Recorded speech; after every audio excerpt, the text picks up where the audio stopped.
मोहतरम सामीन, औलाद में मीरास के हवाले से, वर्षा के हवाले से कुछ गुजारिश में पहले कर चुका हूँ और उसी बात को दोबारा तकरार से पेश करना चाहता हूँ। इसके लिए माज़रत ख़्वाह भी हूँ। दोबारा मैं पेश क्यों कर रहा हूँ? वैसे तो वर्षा के मामले में यूसीकुमुल्लाह फ़ी औलादिकुम लिज़्ज़कर मसल हज़्ज़िल उन्सयैन, औलाद के मामले में लड़के को लड़कियों के मुकाबले में दुगना हिस्सा देने की बात की गई है। ये सूरत निसा की आयत नंबर 11 में बात है।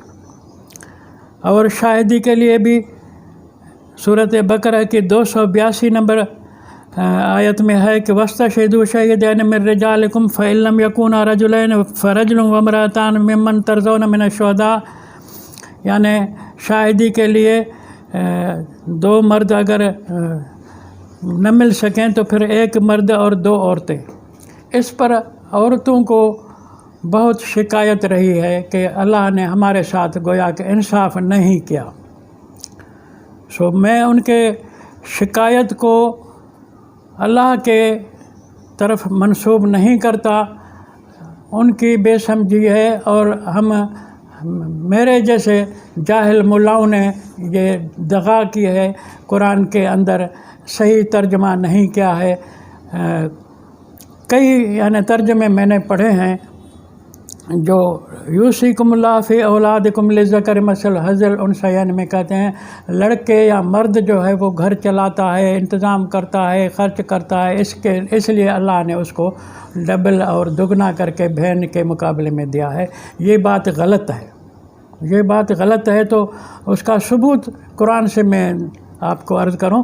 सूरत बकरा की 228 नंबर आयत में है वलहुन्ना मिस्लुल्लज़ी अलैहिन्ना बिलमारूफ़, औरतों के लिए भी बराबर है अल्लज़ी उस मर्द के जितना वो अलैहिन्ना औरतों के लिए है, मर्द के लिए भी हिस्सा औरत का इतना ही है।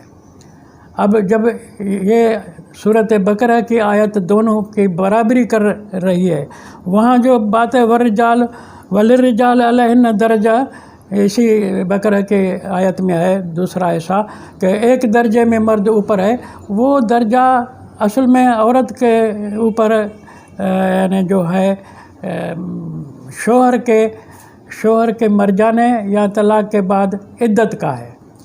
इसमें इद्दत शोहर को नहीं करनी, इंतज़ार नहीं करना पड़ता दूसरी बीवी से शादी करने के लिए, औरत को इंतज़ार करना पड़ता है। तो ये फजीलत दर्जा मर्द को है, लेकिन इसमें औरत का तो एहसान है मर्द के ऊपर जो उसके बच्चे के लिए तहकीक के लिए पेट में यानी इंतज़ार करती है इद्दत के हवाले से। खैर, तो मसला वर्षे का मुझे अर्ज़ करना है कि जितने भी तराजम हैं कुरान के मुतरजमीन हैं, उन्होंने इसकी माना गलत की है कि दो हिस्सा जो उसको दिया जाता है ये उसका हक़ है या उसको देना चाहिए। गलत है, लड़के को डबल हिस्सा नहीं दिया गया। कुरान समझने के लिए कुरान से पूछना चाहिए कि ये तू क्या कर रहा है। कुरान तो बता रहा है तुम्हें, आता है तुम एहदाहुन्ना किंतारा, सूरत निसा के 20 में है कि तुम जब शादी करते हो तो बीवी को सोने का ढेर देते हो। तो जब बाप से मिले हुए वर्षे में उसको जो डबल हिस्सा मिला है बहन से, तो वो जब शादी करेगा तो बीवी को वो सोने का ढेर देगा। तो ढेर में बीवी को ढेर देने से तो वो डबल मिला हुआ हिस्सा तो उधर चला जाएगा, मुमकिन है कि और भी ज़्यादा चला जाए, तो वो उसका हिस्सा डबल तो न हुआ। और औरत को जो एक हिस्सा कुरान ने दिलाया है इसी आयत इसमें 11 नंबर आयत निसा में, तो वो शादी करेगी तो होने वाले शोहर से वो जो महर में लेगी वो तो सोने का ढेर लेगी। तो यहाँ जो बाप के वर्षे से उसको आधा मिला है, तो शोहर के महर से वो कमी जो बाप के वर्षे में इसको मिली है वो वहाँ से मिल जाएगी। तो दोनों भाई बहन का हिस्सा बराबर हो गया। कौन कहता है कि भाई को दुगना है, बहन को एक गुना है? भाई जब होने वाली बीवी को देगा तो उसको ज़्यादा हिस्सा मिला हुआ उधर चला गया, और बहन के जो आधा हिस्सा मिला है तो शादी के वक़्त शौहर से लेते वक़्त कम मिला हुआ वो बराबर हो जाएगा महर मिलने के वक़्त में। तो कुरान के अंदर मुसावात है, बराबरी है, और ये मुसलमानों को कुरान से कोई शगफ़ नहीं, कुरान से कोई दिलचस्पी नहीं है, और बिन कुरान को समझे कुरान पर एतराज़ आते हैं तो ए करने लग जाते हैं कि यूँ है, यूँ है, यूँ है। ये तर्जमे सारे गलत होते हैं। मैं सलाम करता हूँ हिंदुस्तान के अदालत के जजों को जिन्होंने फ़ैसला किया है 11 अगस्त को, अभी इसी महीने की 11 तारीख को फ़ैसला किया है कि बेटे बेटी को दोनों को वर्षा बराबर मिलेगा, मर्द और औरतों को वर्षा बराबर मिलेगा, उसमें कोई कमती बढ़ती नहीं होगी। ये ऐन कुरान के मुताबिक है। हिंदू ने कुरान के मुताबिक फ़ैसला किया है। ये समझो कि हिंदुस्तान के कोर्टों ने कुरान के मुताबिक फ़ैसला किया है। मुसलमानों की अदालतें, मुसलमानों के जज इसमें चुप हैं। मुसलमानों के जज या समझे नहीं हैं, या समझने की कोशिश नहीं कर रहे, या मुल्लाओं से डरे हुए हैं। मजहबी आदमियों ने इस आयत में गौर ही नहीं किया कि लिज़्ज़कर मसल हज़ल उनसयैन, अगर ये मान लें कि भाई को दुगना मिल रहा है तो फिर बकरे की सूरत जो आयत जो है वलहुन्न मिस्लुल्लज़ी अलैहिन्न बिल मारूफ़, उसको तुम क्या करोगे? वहाँ तो कुरान कह रहा है, अल्लाह कह रहा है कि मर्द औरत बराबर हैं। फिर यहाँ दुगना जो दे रहा है तो अल्लाह के कलाम में तज़ाद जो तुम बनाए बैठे हो, तुम तो खुदा के दीन को, खुदा के कुरान को समझे ही नहीं हो।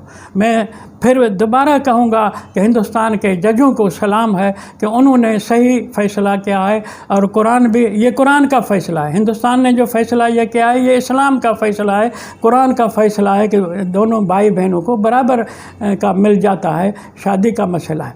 कुरान ने, कोई पूछ सकता है कि कुरान ने डायरेक्ट क्यों नहीं कहा कि ये जो महर का मसला है इसकी वजह से औरत को कम दिया जा रहा है कि कल उसको महर मिलना है, इसलिए वो भाई के बराबर हो जाएगी।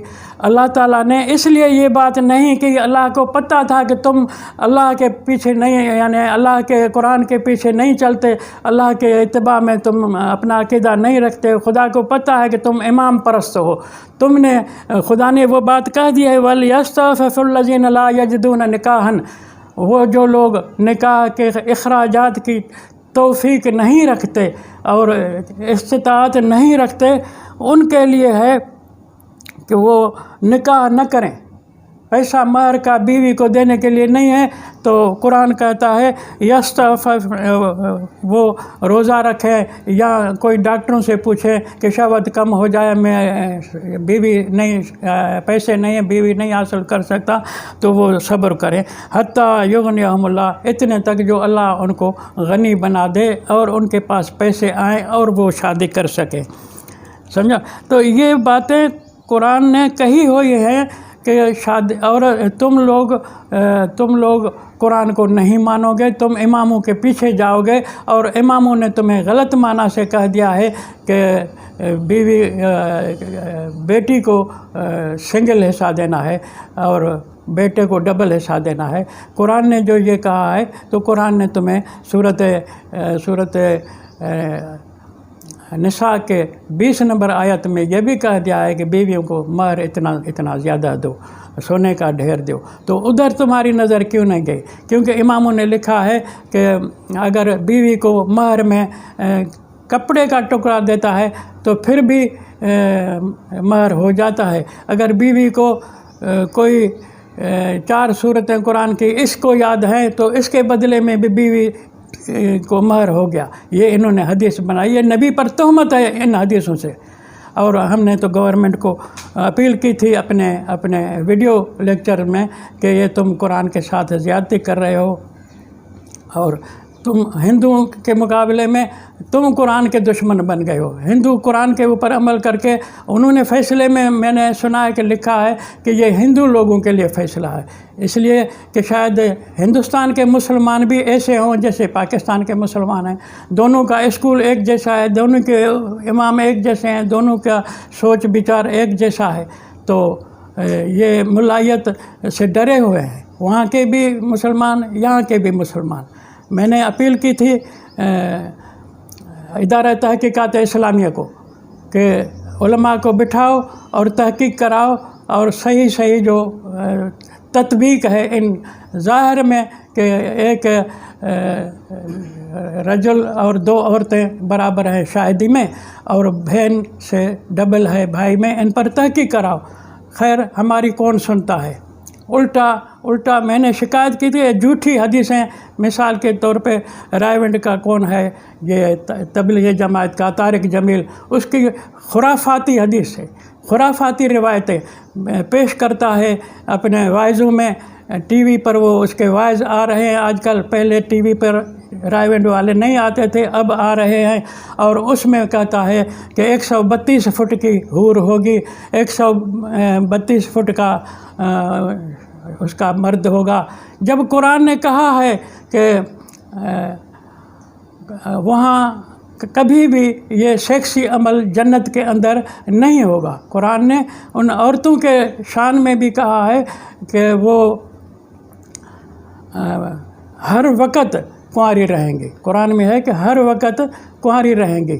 تو پھر تم نے قرآن کے مخالفت میں، قرآن کے ٹکر میں تم نے لوگوں کو کیا جنت کا تصور دیا ہے، جیسے کہ وہ بازار حسن کی بات ہے۔ اس طارق جمیل کے لیے میں نے یہ حدیثیں اور قرآن کا ٹکراؤ پیش کر کے ذکر کیا تھا، اب سنا ہے کہ صدر پاکستان نے اس کو صدارتی ایوارڈ کے لیے بھی نام اس کا چنا ہے۔ یہ صدر کون ہوتا ہے قرآن کے مقابلے میں؟ قرآن دشمن آدمی کو ایوارڈ دے رہا ہے، یہ اسلامی ملک کا صدر ہے۔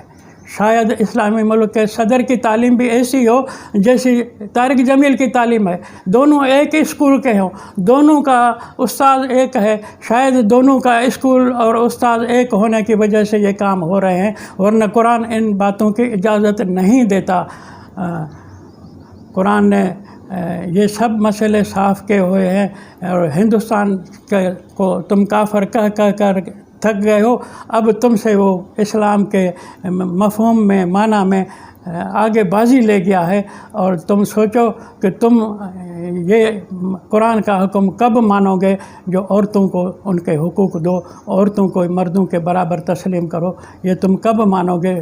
اپنی مسلمانی ثابت کرنے کے لیے تم لوگوں کو قرآن پر چلنا ہوگا۔ اگر تم قرآن کے مسائل پر نہیں چل رہے تو ہندوستان کے ہندو اور تم پاکستان کے مسلمانوں میں کیا فرق ہوگا؟